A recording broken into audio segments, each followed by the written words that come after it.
जय माँ लक्ष्मी, जय श्री हरि। नए साल 2026 का आगाज हो चुका है और साल की शुरुआत में ही हमें मिल रहा है एक ऐसा दिव्य मौका जो आपकी सोई हुई किस्मत को जगा सकता है। जी हाँ, मैं बात कर रहा हूँ साल 2026 की पहली पूर्णिमा यानी पौष पूर्णिमा की। दोस्तों, पौष पूर्णिमा सिर्फ एक तिथि नहीं बल्कि मोक्ष और लक्ष्मी को पाने का महापर्व है। इसे शाकंभरी पूर्णिमा भी कहा जाता है।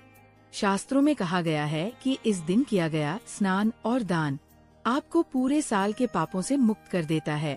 लेकिन रुकिए, क्या आप जानते हैं कि इस बार पौष पूर्णिमा पर एक बहुत ही खास संयोग बन रहा है?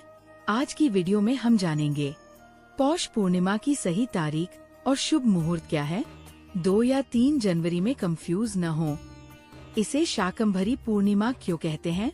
इस दिन कौन सी 4 चीजें दान करने से शनि और राहु शांत होते हैं? और वीडियो के अंत में 11 कौड़ियों का वो महाउपाय जो आपके घर में धन के भंडार भर देगा। तो चलिए श्री हरि का नाम लेकर वीडियो शुरू करते हैं। सबसे पहले बात करते हैं सही तारीख की, ताकि आप पूजा में कोई गलती न करें। हिंदू पंचांग के अनुसार साल 2026 में पौष पूर्णिमा तिथि की शुरुआत 2 जनवरी की शाम 6:53 पर हो रही है और इसका समापन 3 जनवरी की दोपहर 3:32 पर होगा। चूँकि हमारे सनातन धर्म में उदया तिथि सूर्योदय के समय वाली तिथि ही मान्य होती है, इसलिए पौष पूर्णिमा का व्रत और स्नान दान का पर्व 3 जनवरी 2026 दिन शनिवार को मनाया जाएगा। तो आप अपने कैलेंडर में 3 जनवरी की तारीख नोट कर लें। दोस्तों, ये पूर्णिमा इसलिए भी खास है क्योंकि इसे शाकंभरी पूर्णिमा कहा जाता है। पौराणिक मान्यताओं के अनुसार इसी दिन माता आदि शक्ति ने देवी शाकंभरी का रूप धारण किया था। जब पृथ्वी पर भयंकर अकाल पड़ा था, तब माता ने अपने शरीर से उत्पन्न साग सब्जियों और वनस्पतियों से पूरी दुनिया का पेट भरा था। इसलिए इन्हें हरियाली और पोषण की देवी कहा जाता है। इसी दिन शाकंभरी नवरात्रि का भी समापन होता है। जो लोग कृषि एग्रीकल्चर से जुड़े हैं या जिनके घर में अन्न की बरकत नहीं होती, उन्हें आज के दिन माता शाकंभरी की पूजा जरूर करनी चाहिए। इससे घर में कभी अन्नधन की कमी नहीं होती। अब जानते हैं कि 3 जनवरी को आपको पूजा कैसे करनी है। ध्यान से सुनिएगा। ब्रह्मा मुहूर्त में स्नान। सुबह जल्दी उठें। अगर आप गंगा, यमुना या किसी पवित्र नदी में नहीं जा सकते, तो घर पर ही नहाने के पानी में थोड़ा सा गंगा जल और तिल मिलाकर स्नान करें। सूर्य को अर्घ्य। स्नान के बाद सबसे पहले सूर्य देव को जल चढ़ाएं। जल में रोली और लाल फूल जरूर डालें। विष्णु पूजा। इसके बाद घर के मंदिर में भगवान विष्णु और माँ लक्ष्मी की प्रतिमा के सामने घी का दीपक जलाएं। भगवान विष्णु को पीले फूल और नैवेद्य, गुड़चना या खीर अर्पित करें। मंत्र जाप। आसन पर बैठकर ओम नमो भगवते वासुदेवाय मंत्र का कम से कम 108 बार जाप करें। शाम की पूजा। चंद्र अर्घ्य। चूंकि पूर्णिमा चंद्रमा का दिन है, रात को चंद्रमा को अर्घ्य देना न भूलें। पानी में थोड़ा दूध, चीनी और चावल मिलाकर चंद्रमा को अर्घ्य देने से मानसिक तनाव, डिप्रेशन खत्म होता है और चंद्र दोष दूर होता है। पौष का महीना और कड़ाके की ठंड। शास्त्रों में लिखा है कि इस दिन किया गया दान सीधे नारायण की सेवा माना जाता है। आपको अपनी राशि के अनुसार या सामर्थ्य के अनुसार इन 4 चीजों का दान जरूर करना चाहिए।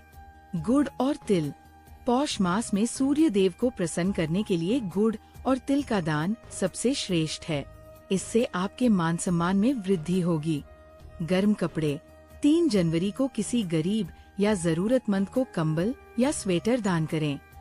इससे शनि और राहु के दोष शांत होते हैं और अकाल मृत्यु का भय खत्म होता है। सफेद वस्तुएं। चंद्रमा को मजबूत करने के लिए चावल, चीनी, दूध या चांदी का दान करें। इससे घर में शांति आती है। शुद्ध घी।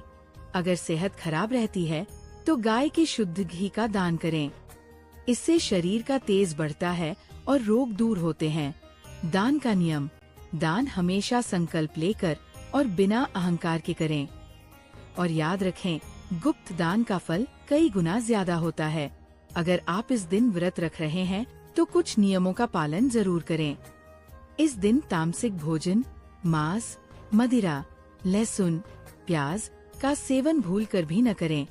घर में क्लेश या झगड़ा न करें, वरना लक्ष्मी रूठ जाती है। व्रत में फलाहार लें।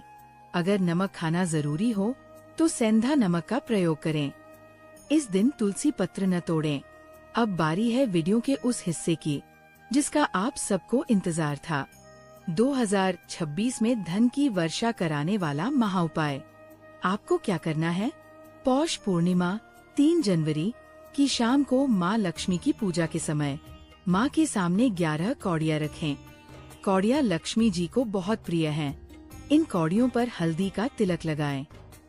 पूरी रात इन्हें मंदिर में ही रहने दें। अगले दिन सुबह इन कौड़ियों को एक लाल कपड़े में बांध लें और इसे अपनी तिजोरी या धन रखने वाले स्थान पर रख दें। दोस्तों, मान्यता है कि ऐसा करने से घर में स्थिर लक्ष्मी का वास होता है और साल भर पैसों की तंगी नहीं होती। तो दोस्तों, ये थी पौष पूर्णिमा 2026 की संपूर्ण जानकारी। साल की पहली पूर्णिमा है, इसे खाली मत जाने दीजिएगा। स्नान, दान और पूजा करके अपने नए साल को मंगलमय बनाएं। अगर आपके मन में कोई सवाल है तो कमेंट में पूछ सकते हैं। और हाँ, माँ लक्ष्मी की कृपा पाने के लिए कमेंट बॉक्स में जय माँ लक्ष्मी या जय श्री हरि लिखना न भूलें।